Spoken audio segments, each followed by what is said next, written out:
I am so excited to be sitting with Dr. Moshe Krakowski at the OU headquarters. That's where we are right now. You have just completed an absolutely fascinating study that has so much relevance to the work that we've been doing on 1840 and so much relevance to the wider Jewish community. Dr. Moshe Krakowski, thank you so much for joining us today. My pleasure. So I want to begin by talking about this study. This study uses an interesting word that not everybody may be familiar with, and that studies attrition within the Jewish community.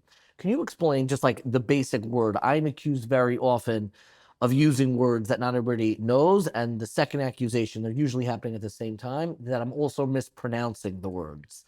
So I believe I'm pronouncing that correctly, attrition. What is attrition, and what was the central focus of this study? Right. Yeah, that's the problem. When you read too much, you don't hear. Exactly. I pronounced it Ori instead of Arai. Oh my gosh, my daughter did that. It's literally within the last few months we corrected her. Yeah. So yes, this is that's the problem when you read. When you learn how to from reading and not from exactly. Right. Attrition just means losing some number of in this case people. People who grow up Orthodox and leave Orthodoxy. And we are looking at more broadly, I think it's not just, so it's attrition and connection, right? So it's not just people who leave, but the degree to which they're connected. And so people who move within Orthodoxy, people who leave Orthodoxy, it's very hard when you're forced to do it, to pin down what it means to be inside or outside. And so we're really looking at religious movement away from Orthodoxy, which could look very different in different people, and it could mean very different things. But I think that we could all agree that at some point, somebody could be said to be no longer Orthodox, and there are various points where it's clear that people are Orthodox, and then there's a lot of fuzzy space in between, in the middle. So this was commissioned by the Orthodox Union, that they commissioned the study. The name Orthodoxy is in there. Do you have any insight? Meaning you were a consultant. You do a lot of work in statistical analysis, qualitative studies, quantitative studies, and I'm curious, did the OU make it clear as a part of the study, like, why are we studying this? Why are we looking at that? Is that an important part of constructing a study? Yeah, of course. So what was the why here? Why the Orthodox Union is for Orthodox Jews? Why study this? Right. So I think that my reasons for studying this and the OU's reasons for studying this largely overlap, but not completely overlap. Okay. There's a very nice center of the Venn diagram where let's start at the center, and maybe we'll move. Right. So the OU doesn't just put kosher labels on things. They are a large organization that serves the Jewish community in all sorts of different ways, from things that you're involved in. NCSY, which is the youth movement, JLIC is on the college campus, Yachad is for children. I mean, they're doing so much. I'm scared to list, but yes, they're doing a lot at the OU aside from kosher. Right. So where did this study fit in? Right. So they, I think, feel a certain achrayus, a responsibility to the Jewish people and to Orthodoxy. It's the Orthodox Union. And strengthening Orthodoxy is a key goal of the organization. And when you have an organization that's committed to strengthening Orthodoxy, and you know that there are people leaving Orthodoxy, that's seen as fundamentally a problem. That's seen as a problem for communal life, for religious life. And it's something that if you want strong communities and strong institutions, you really need to understand. We don't know very basic things about the phenomenon. Is it the same phenomenon in different Orthodox communities? How many people are actually leaving Orthodoxy? Why is it happening? When is it happening? Like at what age? Yeah. Does that change based? We don't really have any data on this.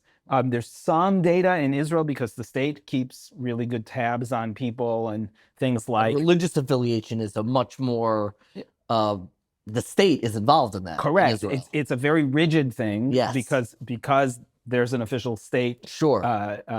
that's a Jewish state. Correct. There are statistics being kept. You can look at how people move from one school system to another school system. If you were in the Haredi system and now you're in the Dati system, or if you were in the They have a way of tracking. yeah, they can look at, and there have been people who have looked at things like that. So in Israel, it's a little bit easier. Mm-hmm. Here, It's the Wild West. yeah, you can do what you want. I don't need to tell the U.S. government when I change schools or shuls. No. Thank So God. I mean, for me, thank God. That'd be good. right. So from the OU's perspective, and I think this is true for anyone who cares about the health and strength of our communities, it's really important to understand, because if you understand it, then you can better understand where to put your resources, how to strengthen things. And as we'll talk about when we talk about the study, maybe even answer the question, who is the constituency of the Orthodox Union and who are they serving? It might be broader than they would have thought. Exactly. And we're going to talk about the contours in a moment. You mentioned that there were overlapping circles and you started at the center. And Right. I'm curious for you, like as an individual, as an Orthodox Jew, you're an Orthodox Jew yourself, I believe. I Yes. don't want to do no breaking news I here. identify that way, yes. Yes, as an Orthodox Jew. Did you have reasons, aside from like the larger organizational reason, did you have personal reasons, personal curiosity that brought you or animated your relationship to this topic? Yeah. So first, I guess the first thing is just that I like finding things out about the world, and I like knowing how things work. In particular, my own research, separate from this study, has largely been about how schools, in particular Orthodox Jewish schools, develop and transmit worldview to their students. And what I mean by that is that we live in a big society that in many ways shares very little of the assumptions of Orthodox Judaism. And if you go to an Orthodox Jewish school and you live in an Orthodox Jewish community, you are being given a way of seeing the world that is very different than the rest of society. And if the school is successful, people will come out of that school system and take out into the world That worldview. and they're going to process the world through that lens, not through a secular Western American lens. Obviously, there's influence and there are elements, and you could see that very clearly, right? An American from Jew has a different worldview than a French from Jew and an Israeli from Jew, right? So there obviously is an influence of the culture that you're in, and it impacts the way that you see things. But fundamentally, what Orthodox Jewish communities are trying to do is to create a countercultural worldview that people will take with them into the world, through which they will process the whole world around them. And that's my research. And I think when it comes to the question of attrition, the fundamental question is not, why do people leave? That's not the question. What is the fundamental question? The question is, why in the world would anybody stay? The question is, there are 330 million Americans or thereabouts. None of them see the world this way. What are we doing that keeps people and shapes people and creates an environment in which people are able to walk out into the world, and no matter what everybody else is doing, I'm still a firm Jew and you're thriving and engaging with the other 330 million. Well, depending on the community, there's more or less engagement, right? So what's happening? What are we doing? And the OU is a big part of that story about what are we doing to help create that. So the question is really, what are we doing that helps create an environment where people stay, where people are from? And then you take a look at the flip side of that question, which is, why doesn't it work when it doesn't work? How does it break down when Meaning it your breaks down. exits inform on your entrances, and your Correct. entrances can then inform on your exits. And that's language that we've used very often on 1840. We've said before that if you look in most in any building, I'm looking at over there, you see there are always neon exit signs. And the difficulty is that we don't always have neon entrance signs in the Jewish community, you know, colloquially speaking, like conceptually. And really what a study like this does, and really what your work more broadly, is just studying like those transitional points of like, how do you create the worldview, the neon entrance sign? Like, see why would you want to stay? And then also that will inform on why people can be leaving or why somebody would leave. But let me begin with this question. I don't know if the study begins with this question, but you've kind of set it up in a very obvious way. When we talk about attrition from orthodoxy, leaving orthodoxy, we have to begin with some workable definition. What does it mean to be orthodox? And I have posed this to many of my students. I want to tell you just how I present this to my students, and I want you to tell me, is it the right ballpark, wrong ballpark? My basic approach is that there is a basic, in Talmudic parlance, we would use the term a chakira. There are two ways, I think, of understanding or constructing Orthodox identity. One is couched very much in individual personal behavior, and the other is much more about communal affiliation.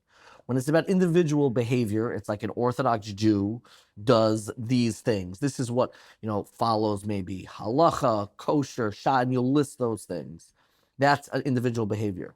There's another model, which Orthodoxy is much less about what you are doing as an individual and much more, where do you affiliate? What kind of synagogue do you go to? What kind of school do you go to? Broadly speaking, this is my own, and we don't need to fight this out now.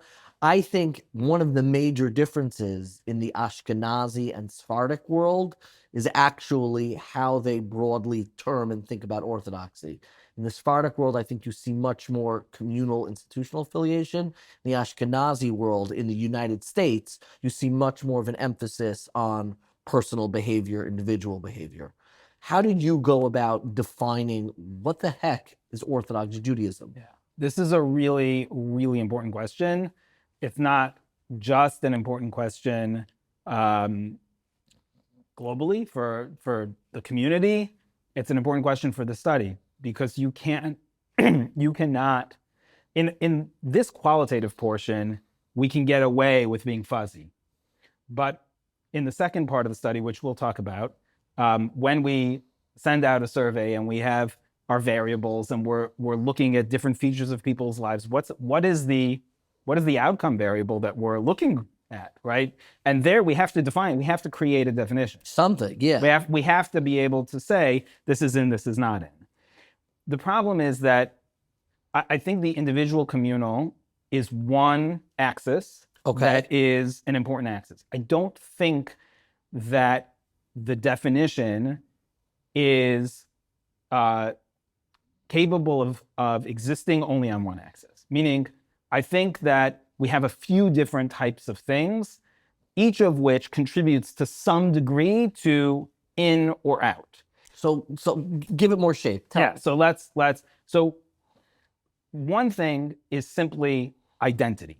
And what I mean by that is not anything fancy, not anything deep. I mean, like, how do you describe yourself? My personal identification. What do I see myself as? Do I see myself as Orthodox? Right? There are probably lots and lots of conservative Jews who are more observant of halacha than lots and lots of modern Orthodox Jews. Undoubtedly, right? But nonetheless, where I identify matters, and that identity could relate to communal institutions. It could relate to my own personal past. We've always been Orthodox. That's what my father was. It could relate to lots of different things, but it matters. It's not the end all be all. I just want to pause because a lot of people, the statement you made may come as a surprise to many modern Orthodox and Orthodox Jews, but there is truth to that. Meaning if the only difference between Orthodox and non-Orthodox is personal behavior and halacha, it's not going to work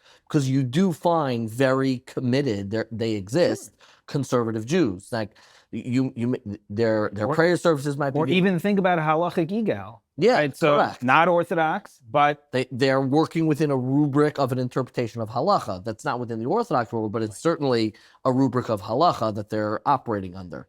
So that's not going to work. And when you're speaking, I'm also thinking like the institutional affiliation is also tricky because you could have an Orthodox Jew who goes to a Camp Ramah, which I believe is affiliated with the conservative movement, and that's super common. right. So tell me, so there's identity. So there's identity, and that matters. It's not everything, but it matters. There's observance of halacha, right? So That's personal behavior. That's like a second axis. right, and it's particular personal behavior around Jewish law, right? So I can have personal behaviors that are socially connected to other Orthodox Jews that aren't around Jewish law, and those matter also. But there's observance of Jewish law, and usually when we talk about observance of Jewish law and orthodoxy, we're talking about Shabbos and Kashrus. Those are the big ones that are defining and set people apart. And you come to that conclusion, which I agree with, but is that socially constructed? I mean, there are, I guess, kosher is really, really important, and I'm super pro keeping kosher.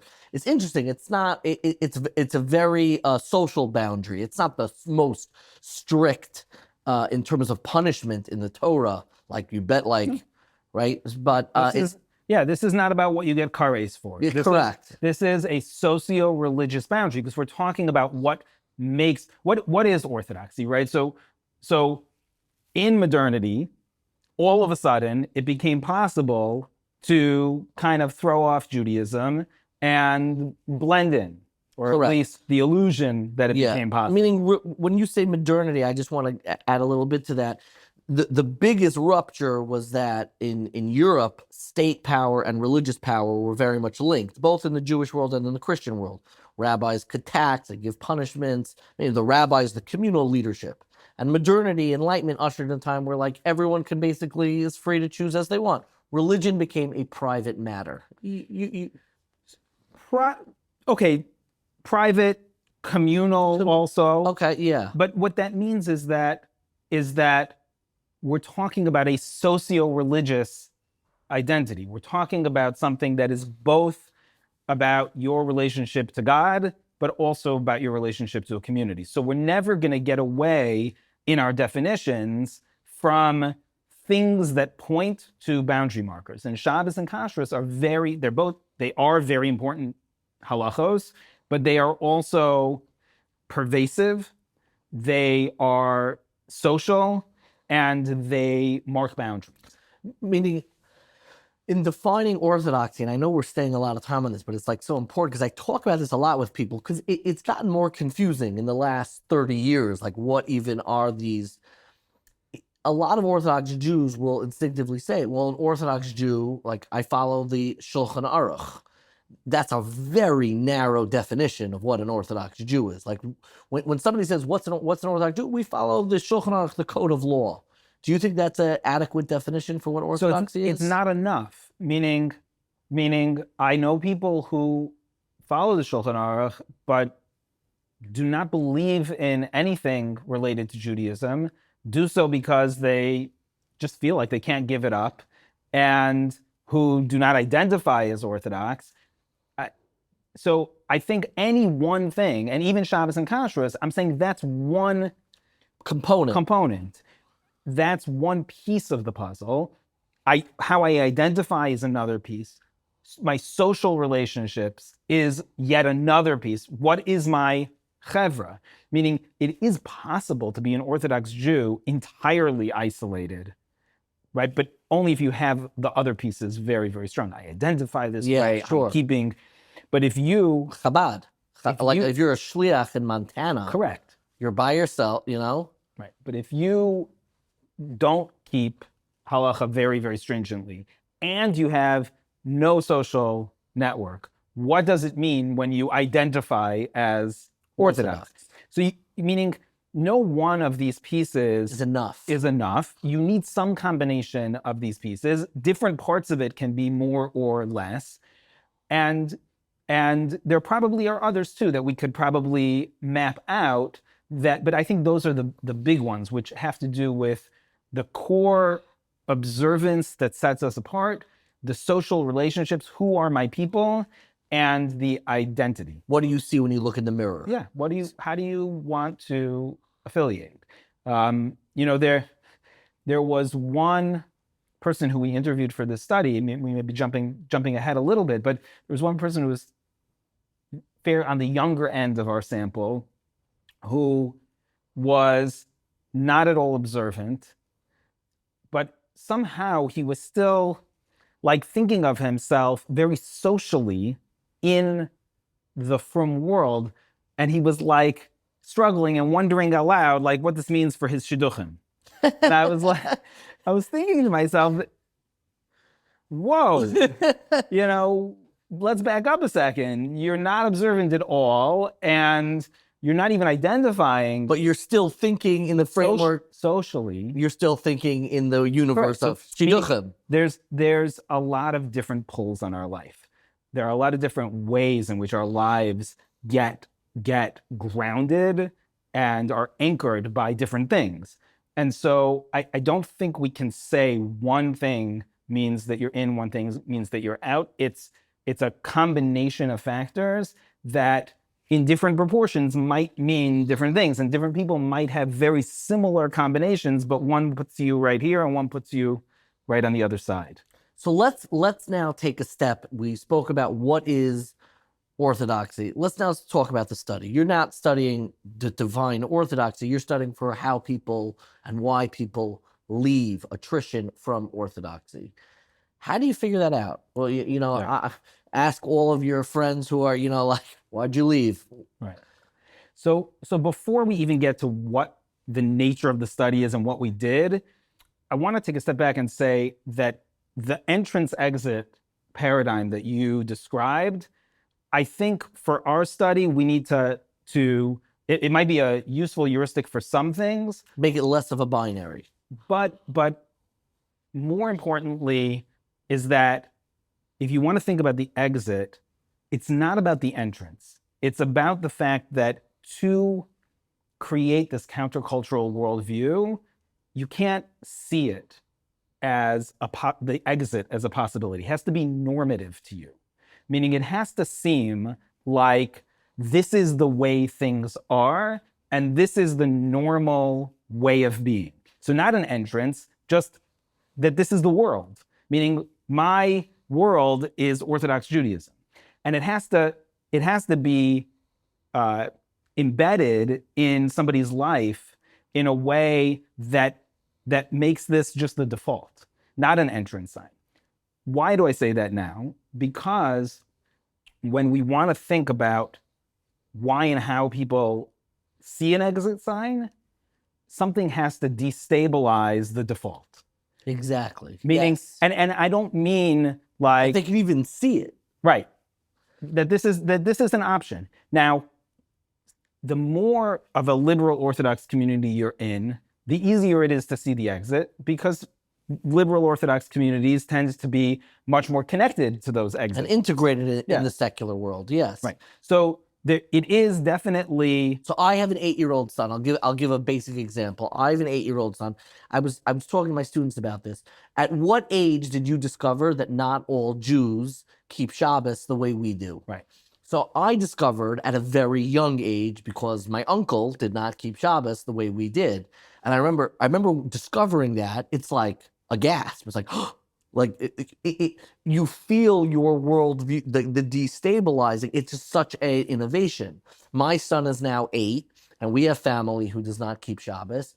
And it was very important to me that I introduce that concept in a sensitive, thoughtful way that would not seem to him like a destabilizing exit sign, but rather have him appreciate his normative worldview even more. Right. Appreciate that he has a Shabbos. So I'm curious for you, I'm just as an aside, I'm curious, when did you discover that not all Jews are normatively Orthodox? Do you remember? That's a good question. I don't know. myself, I really don't know. I feel like I knew it from a very young age. Happens to be my kids know it because my wife did not grow up Orthodox, and so my in-laws are not Orthodox, and my relatives Okay. are not Orthodox. In fact, many of those relatives are not even Jewish. Sure. I And have a similar, yeah. so my kids know it from a very young age. I feel like I knew it from a very young age as well. But you don't have a specific incident where But I can't point to my incident wasn't even anything. with Shabbos. I remember when it was. It was my uncle and cousins came over, and we were sitting down for bagels in our house. I was probably around 8, the same age as my son, probably 7, 8 years old. And I remember that my first cousins and my uncle did not wash before eating the bagels. I was like, what did I just witness? Right. Which is like such a tiny infraction. It's not even like, again, I don't want to minimize the importance of the halacha, but like for a kid, Right. it punctures a ozone layer of meaning that you've been raised underneath. Right. So continue with the study. Yeah. So I'm going to get back to this point about Even being able to see. being exposed to people who are not Orthodox, because actually that factored in the study. And that's a great example. Yes. But let's put that on the side for a Sure. second. We'll come back to that. And just talk about what this was, what the plan was. So because you want to be able to see what these sorts of, where are the breaks in the normativity of orthodoxy, you can't just jump to give some big randomized survey, because we don't even know what we're dealing with in a survey. We don't know what are the issues that we need to be looking at, where things are. We started with a model of, based on the scant literature that there is, which is very schwach, the literature, very weak. The literature is not strong. But we started with a little bit with the literature, a little bit with intuition, and we had kind of a model, but that was not strong enough to tell us, here's where you need to look in a big survey. So what we tried to do instead was dig deep, meaning to capture the widest range of experiences. So not random, right? If you were trying to get every type of pineapple there was in the world, so there's a few very rare varieties of pineapple that would be included, and you'd have one of each type, but it's like there's 800 of the middle type in your grocery store. Correct. And there's only one or two that in the whole world of the other. So it's not like you're getting a good sense of which types of pineapples are the most common, but you want to look, okay, I want to know something about pineapples in general. I want to look at every type of pineapple there is to understand what the features of pineapples are. So not that people are pineapples, but we wanted to I appreciate that disclaimer, by the way. Yeah, they're going to get letters. Right. So we wanted to get people who went through as wide a range of experiences as possible to see if we can get the whole breadth of experience. What do we see? What are the features that we see? So people who grew up in very Hasidic environments, people who grew up in yeshivish environments, Chabad, centrist, which is kind of also amorphous, interesting, modern in Orthodox, between, a little bit to the right, a little bit to, yeah, right. Maybe we'd call it like the right wing of Yeshiva University community. Sure. And then the most modern Orthodox communities. And to do a deep dive, and a lot of my training comes in doing these qualitative, semi-structured, in-depth interviews. That's really one of my areas of expertise. To do these sorts of deep dives into people's lives, not privileging anything. There were a few different parts to the interview, but I would ask a question, and usually the first answer was a half hour. Wow. Without me speaking. So let me ask you, so how many people did you speak to altogether? 29. 29, which seems like a very small number to me. It's a very large number. It's a large yes. number. For a study of this kind, you would usually see 8, 10, 12. Gotcha. So in the Jewish Action piece, which we talked about before, You recently published about the study in Jewish Action, which is the magazine of the OU. I gave the analogy, which I also use with my doctoral students when I'm teaching them qualitative methods, of cars. That when you want to know how fast one car goes versus how fast another car goes, right? So our Honda's faster than Toyotas. You can take one car out of every 100 off the assembly line and go as fast as you can and see what the average top speed is, compare it to the other one, right? You can pull them off randomly, get an average. You look at a lot of cars because there could be little differences between one car and the next. But there are other sorts of things that you want to know, like why does one car go faster than another? How does it go?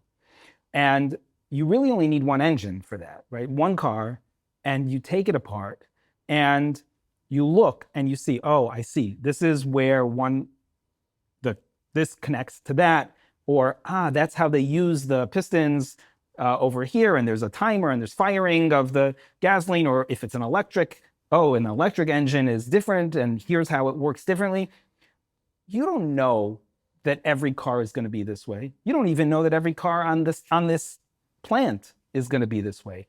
But you do know something really important, which is here's a model of how it can work, right? It's an existence proof. This lever can be used in a car in a particular way to produce this particular effect.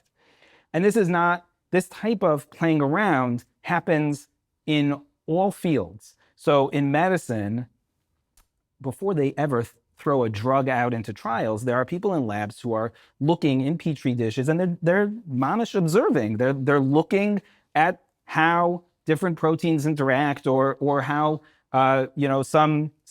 introducing this thing here does this. So this was your lab work. You Correct. did a deep dive in one engine, basically. This is learning, not just one. No, that's the thing. That's the beauty. 29. That's why 29 is such a big number. Right. Because you took 29 engines. We tried to capture as many different cars. Now we're from pineapples to cars. We tried to capture. People are not cars either. As my son wishes he was. As many different types of cars as possible. And what we wanted to do was to take apart the engines to see how these people's lives worked and come out with a few different pieces that we can say, these pieces work in this particular way in these people.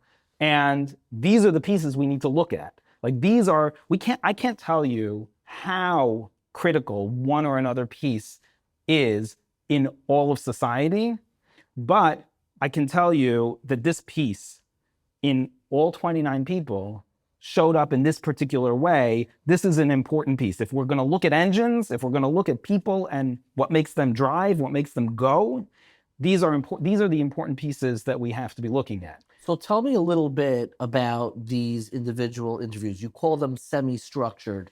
Does that mean, does everybody get the same basic questions? Like, is the skeleton of questions that you're asking essentially the same? And just give me a sense of, like, you said one question get a half-hour answer. So we're obviously not going to go through all of those answers, but just tell me some of those questions. What are you asking? What are those conversations like? I had about 5 anchor questions. So an anchor question is a question that I'm going to get back to regardless of how the interview goes, that unless they addressed it already earlier, that anchor the interview. And then there's... What are those 5 anchor questions? Do you remember? So I'm not going to go through all 5, okay, but tell me. But the first one is just to have people take me through their lives to this point. And I tell them very explicitly, I'm not going to tell you what's important or not important to say, meaning you tell me what the important things in your life are, growing up to where you are today. Just take me through. The story. Yeah. So do you want to know how I became not from? No. I just want to hear your story. I just want you to tell me from childhood until now, how'd you get here? And you tell me what's important. And those were very long. Sure. There were questions about how people related to the Orthodox community then and now, how they feel about the Orthodox community, how they feel about secular society. Mm-hmm. There were questions, because this is something that showed up in some of the literature. There were questions about experiences with abuse or with other types of trauma. Those were obviously very sensitive questions. And there were other pieces, like about educational experiences. There were questions. I often wanted to know if people had been. So it's interesting, because you go in thinking that you have a certain idea, and then it turns out not to be very important. So some of the literature had talked about experiences from therapists as part of the leaving process, and it being, but nobody ever, I asked the question about that, and nobody ever really. It wasn't a big fact. Nobody ever really responded. It didn't play a role in the way that people understood their own lives. And some people were like, yeah, I had a great therapist. It was good. They helped me out a lot. Other people were like, no, the therapist didn't do anything. And, but it wasn't like a major. It didn't play a role. Yeah. Or at least in people's own minds, right? So again, we have to distinguish between the things that impact people and the things that people perceive impact. Correct. Right. So these are people's stories. And if you're good, you can distinguish between those two things, what people perceive and what people don't. And part of this is that by having them tell their stories, we can see things in their life that even they don't think of as particularly important. But if every single person who you interview, from the Hasidic world to the modern Orthodox world, from Washington State to Brooklyn, New York, talk about having this experience, then you have to stop and say, even if you didn't think that was important in your life, something going on here. Everybody's mentioning it. So it gives you a factor that you realize you need to push further on, and also, and this is so important, and really the next part of what I want to talk about, you have a second part to this study that is not yet done. We hope to have you back when that's released as well. The first part of the study is what's known as qualitative interviews. That's the 29 interviews. That's how you basically assemble the key factors that are going to shape this larger quantitative study that you're going to send out. That's going to be much more than 29 people, correct? Yes. So this is what I want to just understand, that this timeline. You have this first part, and then you have this second part of the study. Tell me what you learned from this is going to be the half-hour question that you could. What did you learn from the first part? What do you hope to learn from the second part? And what will we never learn? Right. So it's not just that the first part is setting up the second part, meaning there are things that we know from the first part that we know. Yes. But there's things that we now have to wait for the second study. But there's tons of stuff we don't know. So take me through, what did we learn? What are we going to learn? And what are we never going to figure out? So what we learned are certain sorts of things that we can be very confident in saying, these are pieces of people's lives that matter for staying in the community or moving away from the community. We can't tell you how prevalent they are, meaning any one of these pieces. We can't tell you how many people. We also can't tell you what the rate of leaving is, which is a really important question. That's the question everybody wants. Everybody wants to know, right? Yeah. Like, how many people actually leave from any given community? Yes. And is it different in different communities? You don't know that yet. No way to know. We will know. God willing. With a lot of siyata d'shmaya, yes. It's divine assistance, okay. Yes. We don't know if there are differences between in town and out of town. New York area is in town, New York, New Jersey, the center of the world. Tri-state. and everywhere else. I'm from Chicago, so I'm from everywhere else. Right? So there are a lot of things that we don't know that are very important to know. But for example, almost everybody in our sample had, and this is a big theme that we talk about in the report, had some level of misalignment in the triangle of their personal, communal, and educational lives. So, for example, somebody might go be a Hasidic kid and be in a yeshivish school. They don't match religiously. It's not more or less religious. It's just Different. They're Culturally, different. They're the norms. culturally and religiously different. The American Yeshiva world and the American Hasidic world, I guess if you're from a distance or you're looking outside in, it's like, oh, they look more or less the same, white shirts, or it's totally different. Correct. And certainly we had examples where people went to schools that were more religious than their families or less religious than their families, or the community, they were different than the community itself. My family moved to this small community and we were way more religious than everybody else. So we see these mismatches. And if you go back to what I was saying about the importance of creating a space where orthodoxy just seems normative, this is a disruption in that normativity. Because and I really like the way you conceive of it, is when you're in a normative universe, you should not be seeing any exit signs. Right. Meaning, even when you see, if it's done in the right way, a Jew who does not practice the same way you don't look at that as an exit for you. It's just like, that's somebody else doing their thing. But if it's your uncle. Correct. Then you start to say, maybe that's a possibility. Maybe that's something else. Right. So it's destabilization that kind of, it almost like turns on the neon luminosity. Did I pronounce that correctly? The neon shine of the sun. When the destabilization happens, all these signs start like being so much more. It becomes an option. Yes. And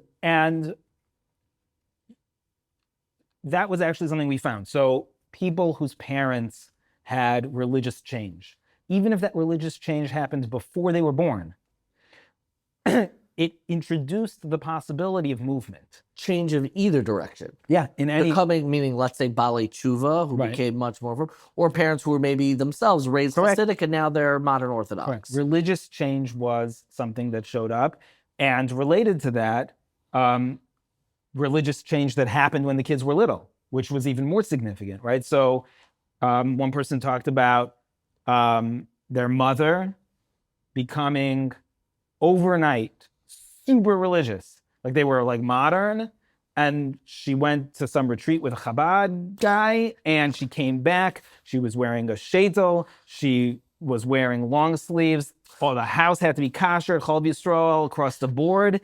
And it was like night and day. And this person's parents eventually divorced because the father was not on board with this change. And that's an extreme example, but that destabilizes. These sorts of changes show that it's not normal, right? It's not what I am doing is not just the normal. It's one option. And of course, this doesn't mean that like everybody who's listening and they're like, oh my God, I want my kids to stay from, we're not going to change anything and we're not going to do anything and we're not going to be misaligned. That's not how any of this works.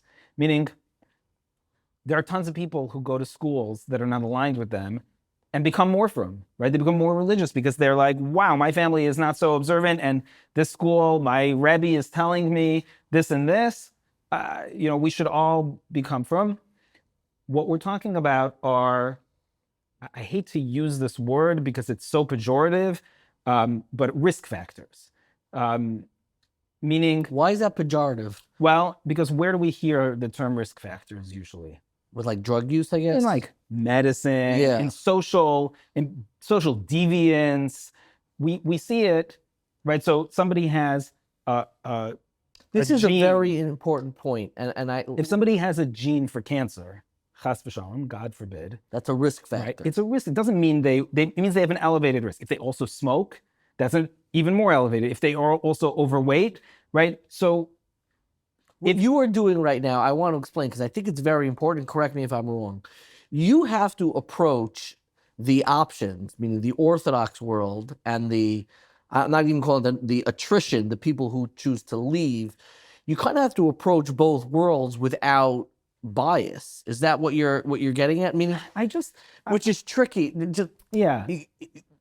I noticed, and maybe we could talk about this for a moment now. You were very careful. You don't use the term like OTD.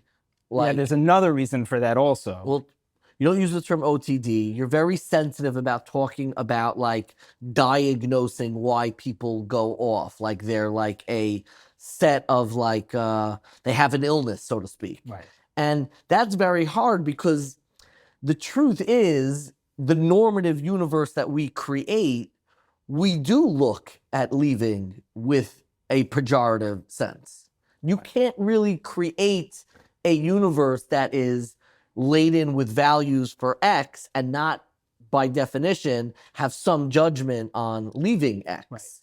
Right. I just think that it's important to distinguish between having judgment on leaving X and pathologizing it. Meaning, I think that as a frum Jew, for all sorts of reasons, I want other frum Jews to stay frum, and I want them to stay in the frum community. And I think that's what God wants of us, and I think that that's the best way to live, and I think that it's true, all of that. And it's a very heartbreaking thing when people leave. Nothing that I'm saying here is taking away from the commitment to Jewish continuity that I think runs through Orthodox Judaism. However, there's a difference between saying that and saying there's something wrong with you, because that's not true. It's not the case that somebody who chooses to leave, there's something wrong with them. It could be bad. We could say that it's bad for them, bad for Klal Yisrael, bad for their families, but you can't say that there's something pathologically going on here, because in point of fact, the deviance is actually to stay from. That's the deviant move. That's where you began with, which is so Correct. fascinating. We have to remind ourselves that the chiddush, the innovation, is the fact that we're here. Yes. The inside is that we're like, how do we manage to which, by the way, is a tremendous accomplishment by the community. I think it's miraculous. It's wild. It's an unbelievable, mind-boggling strength. Everybody is doom and gloom. It's an amazing strength of our frum communities that we can create such a thing. That this just seems so normal that somebody must be crazy if they leave, or there must be something wrong. But the idea, and you must have heard something like this, and I kind of understand, but tell me, is it really not true? The notion that if you leave, which you're really uprooting, you're severing ties, even if you're still in touch, like your relationship with your family is inevitably going to have consequences and change. The idea that no one would leave unless they've experienced trauma, is that true? Is that not true?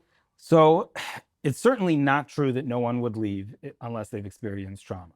But like we said, things that destabilize your sense of life is just the way that it is, are going to lead people to see the exit signs. And there is nothing more destabilizing than serious trauma. So it certainly is the case that trauma can play a big role. We definitely saw that there were... But it doesn't have to be the case. Not only does it not have to be the case, a lot of the claims that it's always trauma they're kind of, and I don't want to put anyone, I don't want to knock anyone, but if you are a psychologist who works with the Orthodox Jewish community and you see patients who are leaving, who have all experienced trauma, and you write an academic article, every patient has experienced trauma or educational where they can't succeed in school. They had a learning disability or something. You're missing a huge piece of the puzzle, which is that by definition, the people who seek out therapists are the ones who are dealing with trauma. So you haven't said anything about the population of people who leave. You've said something about the population of people who seek out therapists. Correct. And so of course you're going to see. But what about the completely well-adjusted person who for whatever reason just decided, this doesn't make sense. I can't. This whole Judaism thing is just wrong. Was that a factor? Did you find, meaning one of the things that we did a series when 1840 first began on why people leave, and that's what we're coming back to discuss. And one of the things that was destabilizing for my listeners to hear is that I had a friend who grew up within the yeshiva world, and I don't know his family situation, and I know that he learned in yeshiva, and he basically, I wouldn't say he woke up one day, and he's not the only person I know like this. I'm just like, I don't believe this anymore. I don't think this is true. That was very scary for a lot of people to hear. Why? Because it's a much better story in our community that the people who leave are drug addicted, cocaine, they're sleeping with 20 prostitutes. There's a comfort in hearing that, because it's like, okay, like when you leave, like the analogy I used to hear, in the 90s, it's harder to say now, is like, when you take a fish out of water, it's flopping around, but it's really dying. And that was the analogy I heard about. It looks like they're partying, it looks like they're having a good time. They're really fish flopping around and dying. But I think that does happen. I think that there's truth to that. We saw it in some of the people who we looked at. I also, as a thing that I think maybe offers maybe a little bit of comfort to those who got very taken by that, is that I think it's true that even people who come to an understanding intellectually, I just don't believe in this, at least in the few cases that were in our sample, they also had a lot of other things, not horrible trauma, not drug use, not sleeping around, not any of that, but they did have backgrounds where other risk factors, let's use that term advisedly, but that made that exit shine a little brighter. Yeah, that there were definitely things in their lives that destabilized the just straight up, this is how it is. Does it mean that nobody who could have a completely straight up ordinary life with none of these risk factors and decide that they don't believe it? Of course not. People are thinking beings, and some people are going to come to conclusions that are different than others. But and that's something that the bigger study will be able to tease out. That's the sort of thing where we can't point to the 2 or 3 people in our study and say, just because they also had these other risk factors, it's always going to be that way. The bigger study will hopefully be able to tease that out. But I do think it is very unlikely. That's not how we tend to act as people. Correct. That's what I was saying. What I find so important to emphasize is human beings are not purely rational beings. We are rational, but when somebody comes to me and says, either help me believe again, prove to me that it's true, prove to me that it's not true, then no one's relationship with their religious life is purely cognitive decision, right? There's a context to everything that takes place. Even there's a context to our rational inquiries and our proof inquiries, our truth inquiries. There's always a context to. But let's come back to kind of these risk factors with that. Before we do that, if I can. Yeah, please. I just want to say something even about the intellectual element, which is that the intellectual emotional cluster, the way that people come to understand whether things logically make sense or don't logically make sense, how they interpret all of the stuff in their lives and in the world,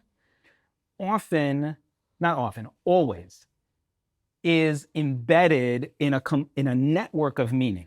Yes. Where each piece, where each node in your network of how you see the world is interpreted in a certain way, and you understand it in light of all the other pieces. And so really what you're talking about is, again, back to worldview, which is what I'm interested in. What you're talking about is when you fall out of that network and into a different network, it's not about convincing you that X, Y, or Z is true.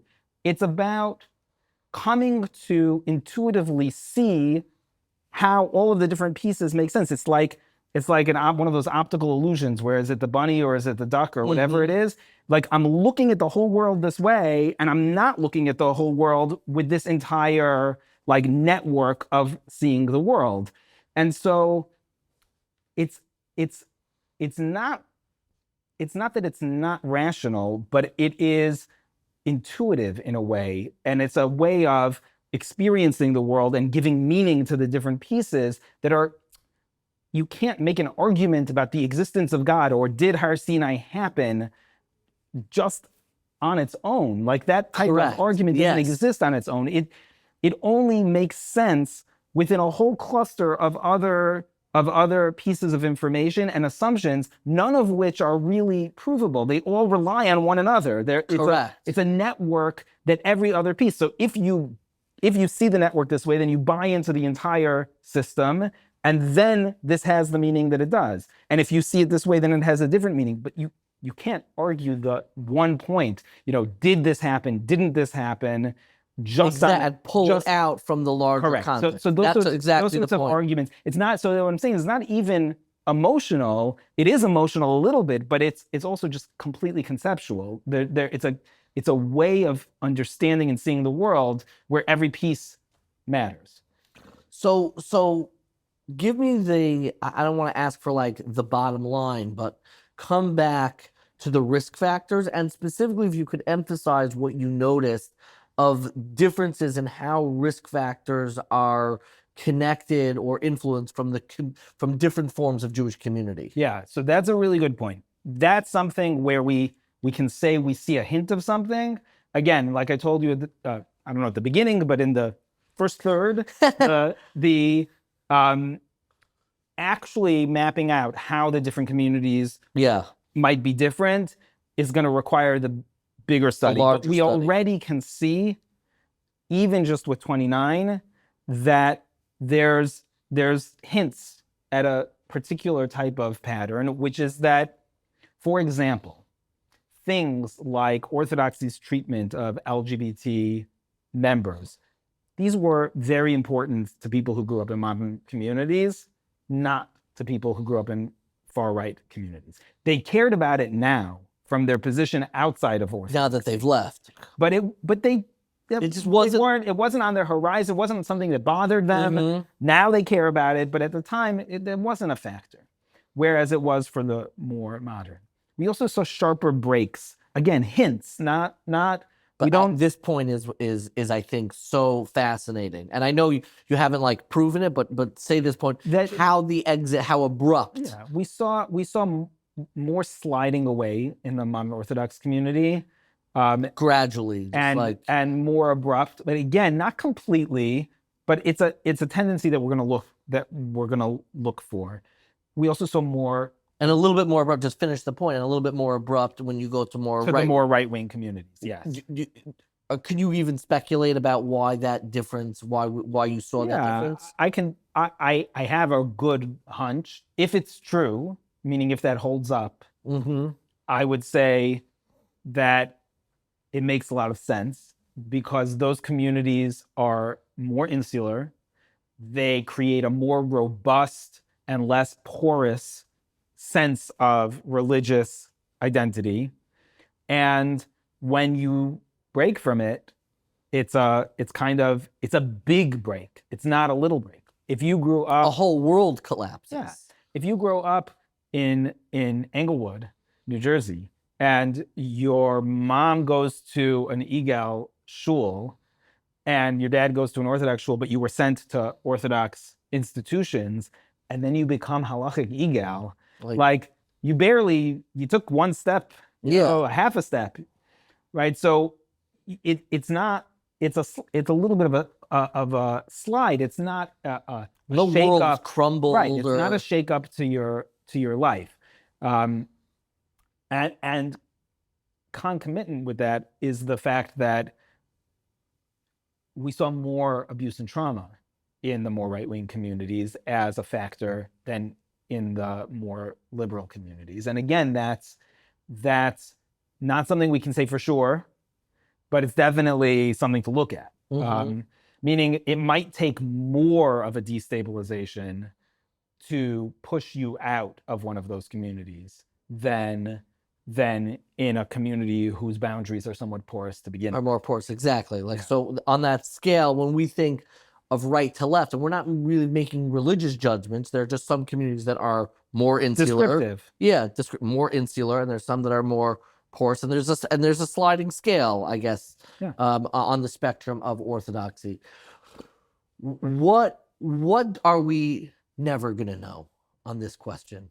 Or do we not even know what we're never going to know? Meaning, so many people, they hear a study, and every parent and every educator and every communal member, like, what are the factors? How do I stop it? What's with my child? There's a certain unknowability when you're thinking about, religion, because it's so deeply informed from all of the context in our own humanity. What do you think? What do you want to, like, almost tell people in advance, like, take a breath, but, like, we may never know this. Right. So I think that, first of all, understanding why any one person does what they do, the person themselves is not going to know that. You could point to risk factors, but you could also point to somebody with the same risk factors who doesn't leave. And you're never going to be able to unpack completely a human being, a human being, right? You can do a lot. People can analyze themselves. Other people can look at them. There are all sorts of both, professional and intuitive ways of thinking about oneself. But at the end of the day, we're not. You can't slice and dice a person and know for sure anything. It's also the case that the world is changing fast, and that means that anything we learn from this might change, right? The way that the different communities act, the way that different communities organically grow and adapt, those sorts of things might make something that we know now no longer relevant, and new things might be relevant. So people talk about, like, the yeshiva world 20 years ago. You would hear people more to the left of the yeshiva world saying, what are they going to do when they're all in kollel? Who's going to support them at the next generation? Mm-hmm. But you know what? The community changed. Mm-hmm. And 20 years later, it organically changed so that people are working and supporting themselves, and not everybody is correct. Is staying in kollel, meaning communities are constantly adapting in organic ways. Internally, internally, and like an organism in its environment, in response to the pressures of its environment. And so there are things that we can look at and say, when we showed the earliest draft of the report to a bunch of panels of different people who work with different Jewish communities, the ones who worked with more liberal communities would talk about how there doesn't seem to be much guidance or structure or limits on modern Orthodox communities. They just seem, people just kind of are not given any direction, and it's too open. And the ones who worked with right-wing communities said it's this rigidity that's causing people to break, right? The boundaries are too strict. And so we might come away from that and say, oh, wow, maybe everybody needs to moderate a little bit and be in the happy middle. But in 15 years from now, who says that the relationship of the community... What we think is the middle now... Exactly. The communities are changing. So I think there are things that we can learn about the mechanics. This gets back to qualitative research, about the mechanics of how people's lives work, that, right, if you know, here's an engine and here's how the pieces fit together, that regardless of what conditions you throw that engine into, we can probably say this is, right, like an engineer takes a jet engine and puts it in the wind tunnel, and they can play around and they can make predictions about how it will work under a variety of different conditions. So those mechanics we might know, but we can't predict everything that's going to happen. And so there may be new things that we couldn't have even thought of, and there may be things that are no longer relevant, that we know about, but it's just not part of the story anymore. How has your research, and you've done, and you kind of at the heart of your research is how to create a worldview, which is right.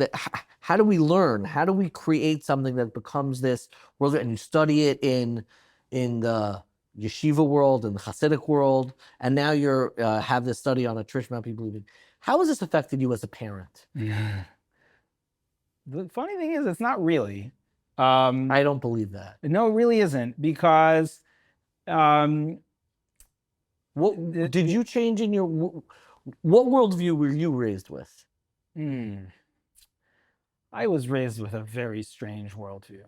That personally, my parents sent me to much. So I'll talk about misalignment. Yeah. My parents sent us. Both of my parents have PhDs, but they sent me to a Yiddish-speaking cheder with, an hour and 20 minutes of secular education growing up, and then to yeshivish high schools, and then to Keren Biafra.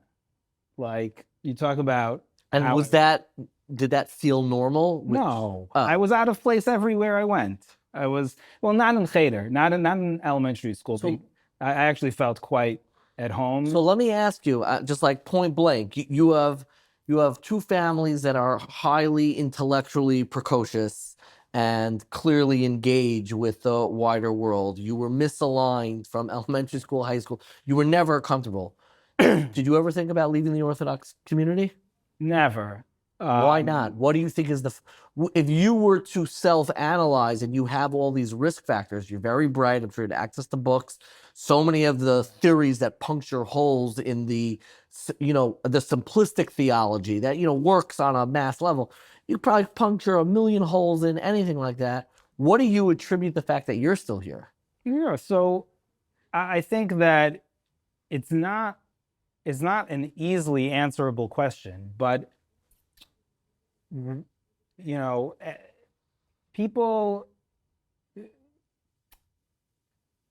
when something has deep meaning for you, and when you feel it like it is your family, you know how different families have different family cultures? Totally. I'm all about family and culture. Like if you live by somebody's house for 6 months, like you kind of get the vibe of how things, you understand from the inside. Correct. How they are, and you intuitively get it. And you know that about your family. And you know that when you go to somebody else's house, it's like different, like even little things are different. And so when, like, it's like asking, like, why do you leave your family? Why wouldn't you leave your family? Well, I mean, because this is the way that I see the world. This is what, all of the little nodes of meaning in my life are framed within this structure of Yiddishkeit that makes sense. But you're a smart guy. Why were you never attracted and drawn to the neon exit sign that says, is this really true? Come on now. Right. So who says I wasn't, right? But it's like, you should know, all of my closest friends are not from. Two of my chavrusas are not from, like, who I, by the way, two of my chavrusas, one of whom I've been working with for like. Chavrusa meaning you learn. We learn every week. Still now. Yeah. Meaning since we were friends as teenagers, and we picked back up after like 10 years of, doing stuff. And we've been learning on the phone for the last 5 years, I would say, every week. Like, we're doing some pretty sophisticated stuff in learning that is, I'm really excited about and very proud of. And there's another friend who is not from, and a lot of my closest friends are not from. And I obviously like thinking about, I was a philosophy major. I like thinking about how we know things and why we know things and what does it mean to know things. And, all of that is true about me, but that's not the same as asking, like, it again, it's a what's the web of meaning that you are utilizing to interpret the world, and where's it coming from? So people who feel close kinship, I love Gemara. I love Chazal. I love learning it. Why? Because it speaks to me. It's my that's that's my family. I like the framework of Yiddishkeit. It doesn't mean to say that I think it's true because I like the framework of Yiddishkeit. It's a nonsensical statement, because what do you mean you think it's true? Who decide like how do you decide your fundamental commitments from which you can start assessing what's true and what's not true? Where do you even start from? I mean, you have to start from a place. You can't, it's not shifting sands. You have to pick your ground. Yeah. I mean, this was like the Cartesian problem. Like what do we can know for certainty? Like you can't raise every person starting from point blank. So you only interpret things within a set of commitments, and this whole set of commitments, that's where I feel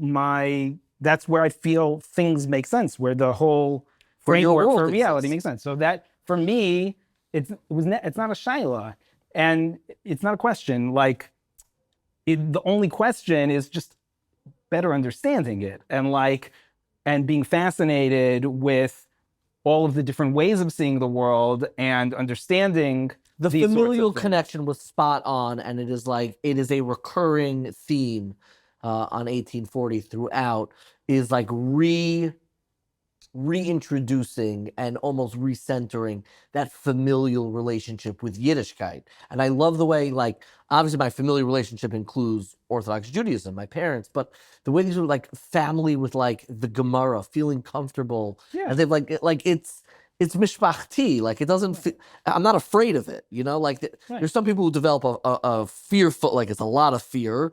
Let me ask you this.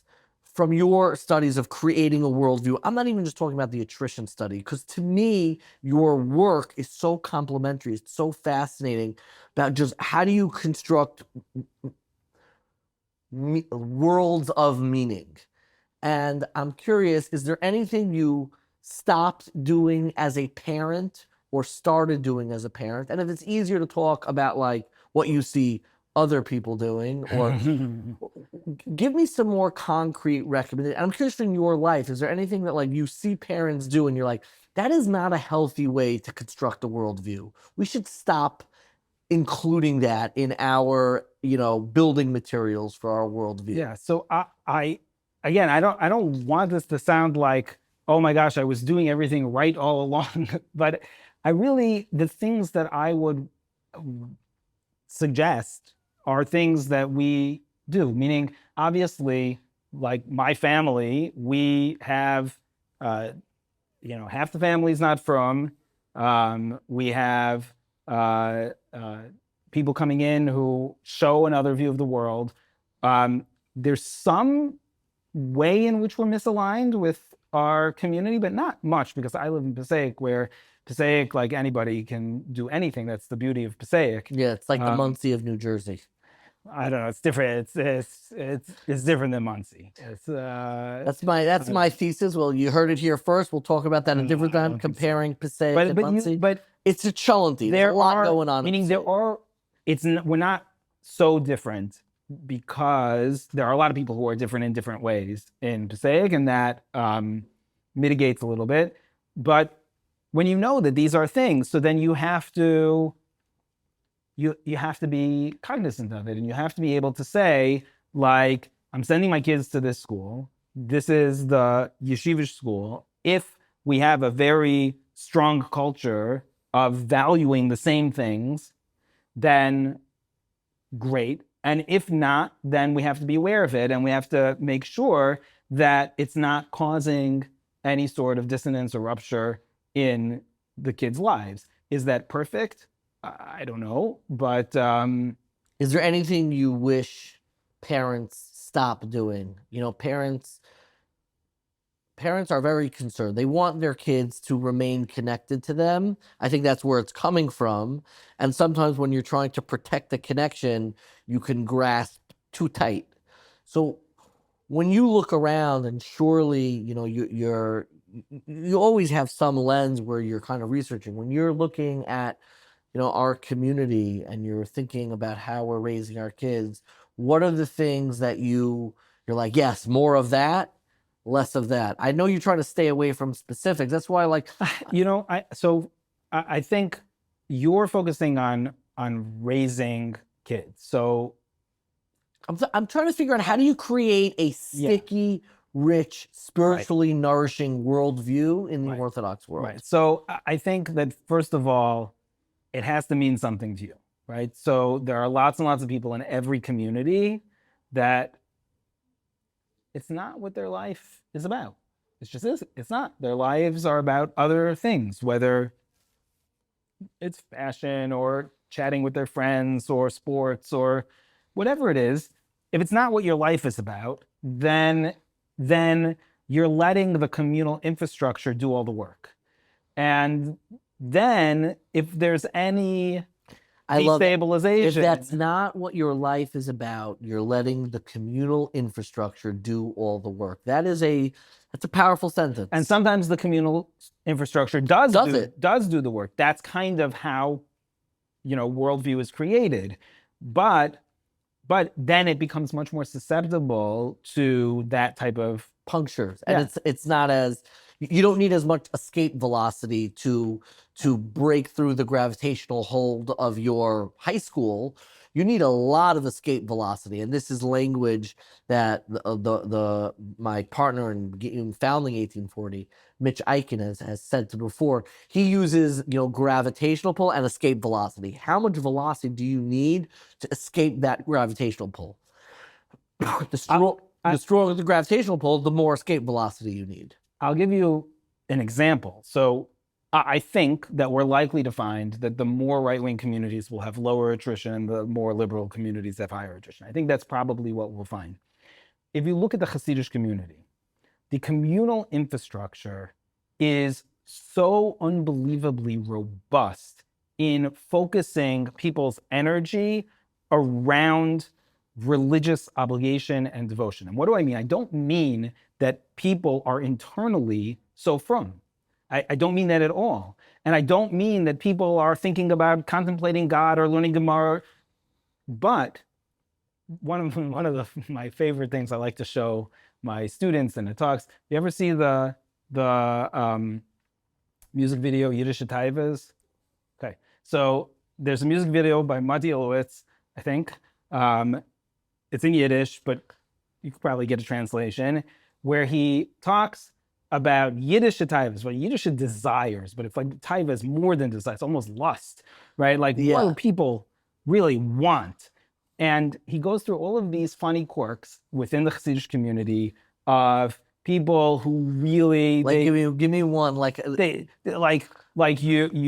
you go on Shabbos and you bench Gomel really loud so that everyone will know you just came back from Israel, or you grab an extra towel in the mikvah, or the guy who packs up his minivan with the suitcases overflowing and honks and makes a lot of noise so people know he's going up to the country. None of these things are really bad. They're not real. They're not bad, and they're not religious. Yeah, but they're around religion. Almost all of the examples are non-religious things around a communal infrastructure that is entirely religious oriented, right? It's not getting Taylor Swift tickets. It's not going to the Knicks game. It's around dumb, stupid communal things, narishkeit, right? Just silliness. We all have our narishkeit, but all the entirety of it is around actually religious activities. So what you have in those communities is that people are people. A Hasidic person is not going to be more religiously devout than a modern Orthodox person in their internal life. There's going to be devout and not devout. There's going to be variety. But the communal infrastructure is doing a lot of work to center people's experiences. All your attention on that web of meaning that I was talking about, where every note is interpreted through this web of meaning, including what we wear and where we go on vacation and what we do in our lives. And that means that the communal infrastructure does a lot of the work. It's still susceptible to rupture. But I think that people who have deep internal connections are less, not, sometimes people have deep internal connections and they leave and those connections are ruptured for whatever reason, just like people who are married get divorced, right? They have some incredibly deep connection, but there's also incredible rupture and hate sometimes. Sure. Right. So it's not that there's no magic bullet, but the more that you have your own internal sense of meaning and that you yourself are looking at the world this way, and this is your family, and this is how you make sense of the world, the less work the communal infrastructure has to do.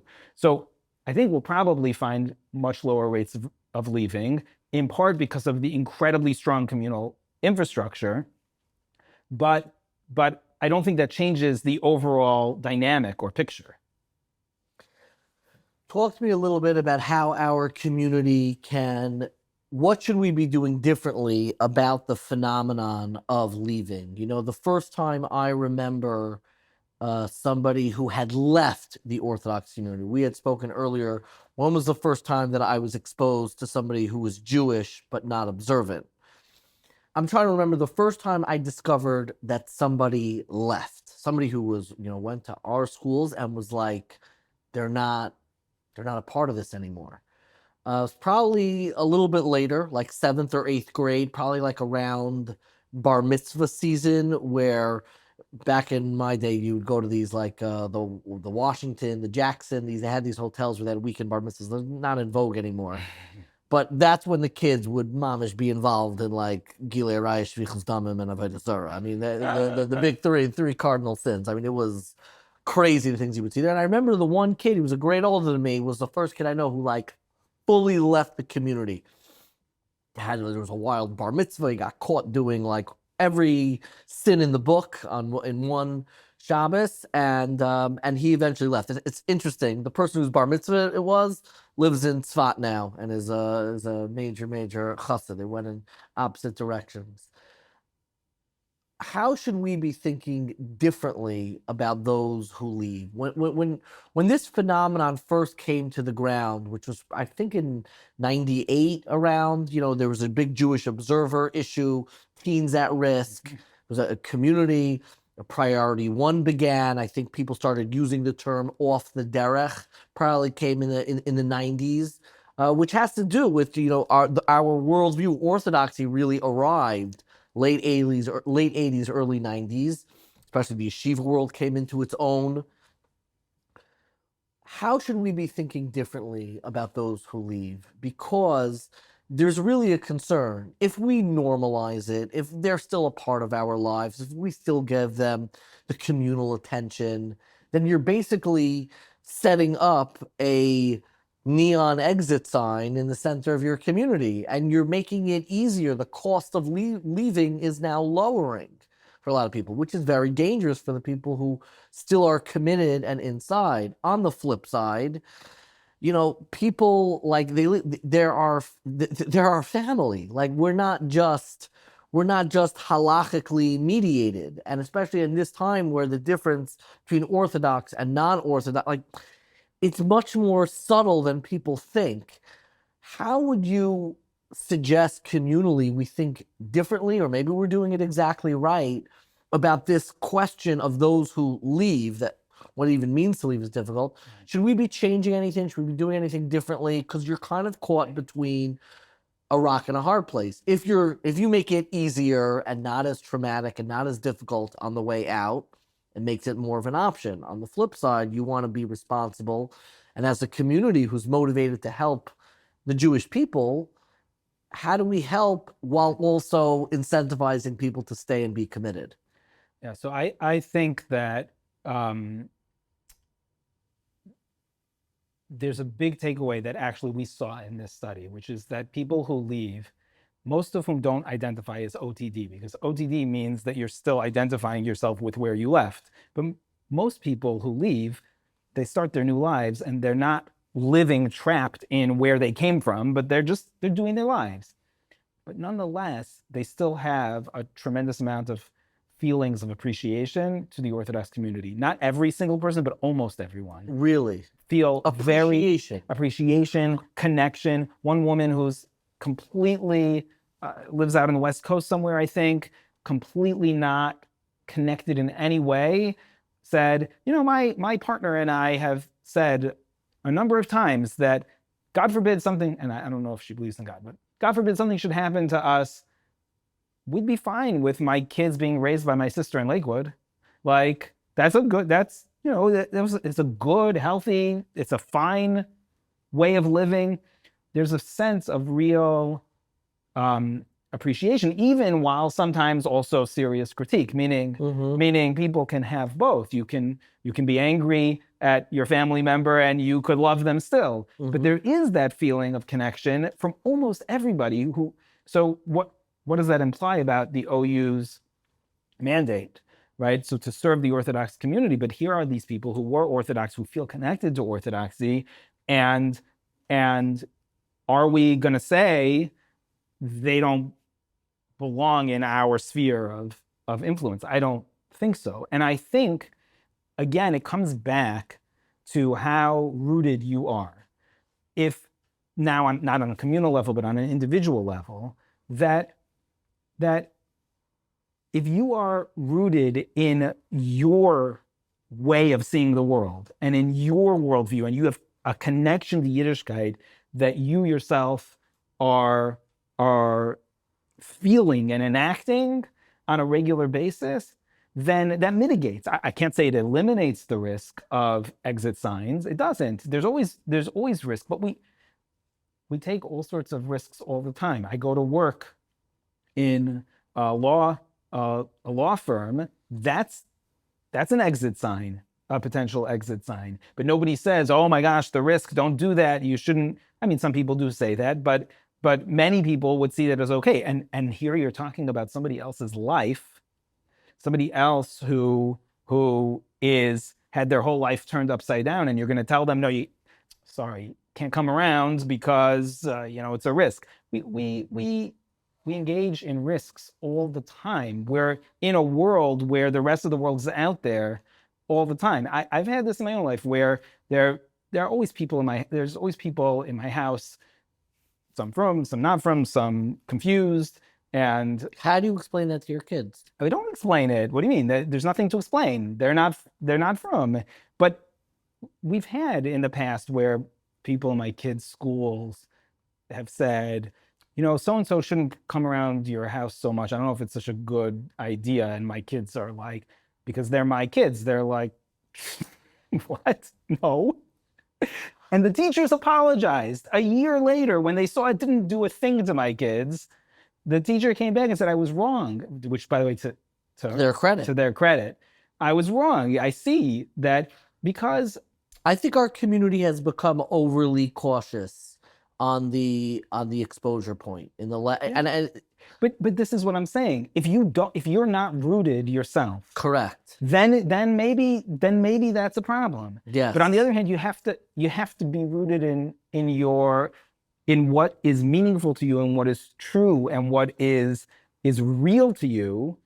Then I don't think I can't say you shouldn't worry at all, but we can't worry about every risk in the world, and we do lots of things, and we don't say, "Oh, I'm so worried about this risk." We just do them because they're considered normal. Well, people have to get jobs, so they go out into we do them, and we don't say, "Oh, but what about the risk?" And now, when it comes to somebody else's life, somebody who might be struggling or might be alienated or all of a sudden lost all their friends. And now you're going to say, like, oh, I'm so kadosh. So I think that if you feel a sense of rootedness and achrayus and a relationship to Yiddishkeit, then that achrayus includes other people. But I can't say that if you recognize about yourself that you're letting the communal infrastructure do the work, then maybe not. But maybe that should inspire some change.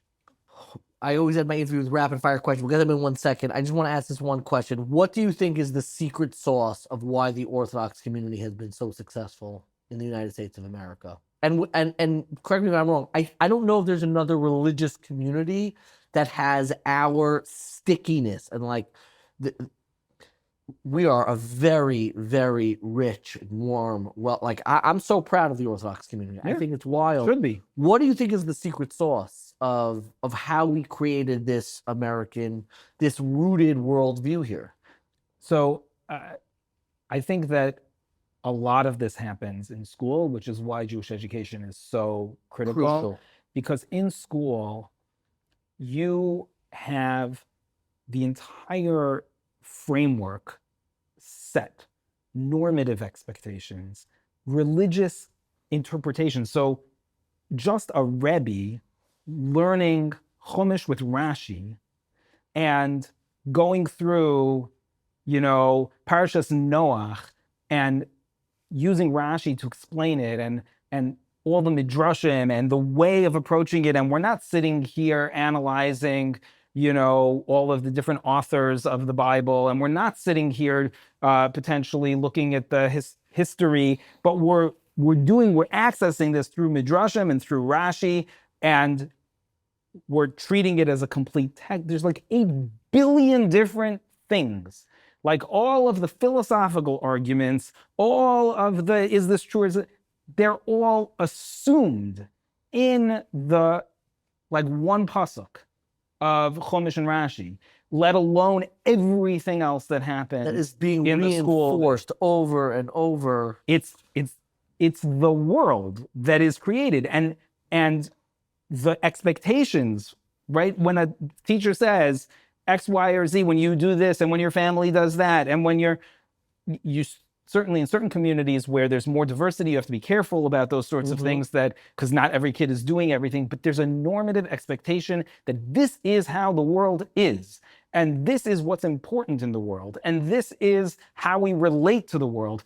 All of that is happening literally in one pasuk, and let alone in everything else. And so that's the miracle of Jewish education. That's what personally, that's why I study elementary schools. That's why I look there, because that's where I think it's happening. I happens to be, I agree. I think that's the age. I think that's the place where it happens. I wish, as a community, we took more familial responsibility, didn't outsource quite as much to the schools. But really, this is so fascinating. And this notion of, even before we think about exits, creating that worldview that is nurturing, that is nourishing, and your ability to study that and present it to the masses. I'm so grateful for your time, which you've been so generous with. I always end my interview with more rapid fire questions. Okay. So we'll do rapid. What is a great book? You said the literature is kind of weak. Are there any great books that have informed your approach on creating religious worldviews and the question of leaving, how it gets punctured? Are there any books that you'd want to recommend that a lay person would be able to read, an intelligent person, books about creating religious worldviews and the exits from them, either in the Jewish world or the non-Jewish world? I don't think so. You can go back to some of, this is not stuff lay people would read, but just the early work like Bourdieu on habitus, that just say that again. Habitus, the lived Bourdieu. I don't know, perhaps French. Bordeaux. Okay, yeah.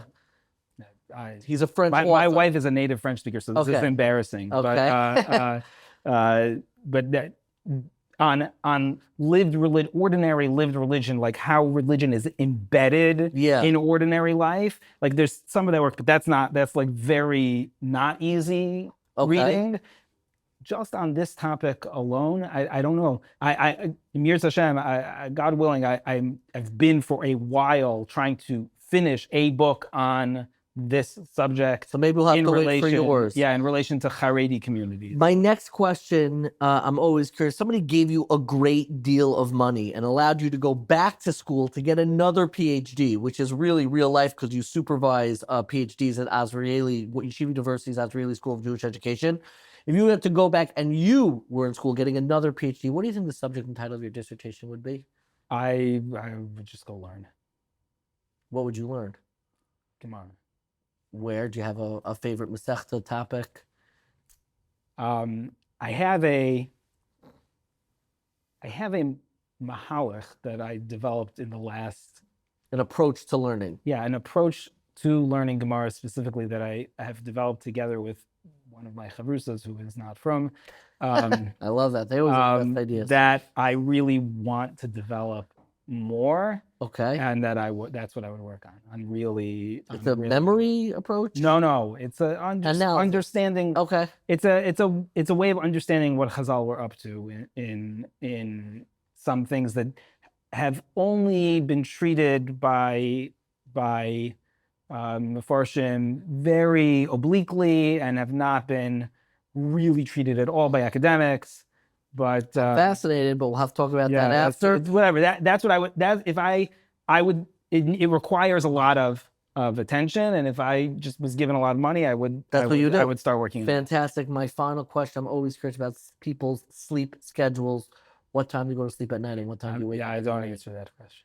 Nuh-uh. No. You're backing out. I listened to your podcast. I saw the question. Second or third guest who has chosen not to answer. It's a state secret. I'll tell you all about my internal religious drive, but I'm not going to tell you about my sleep.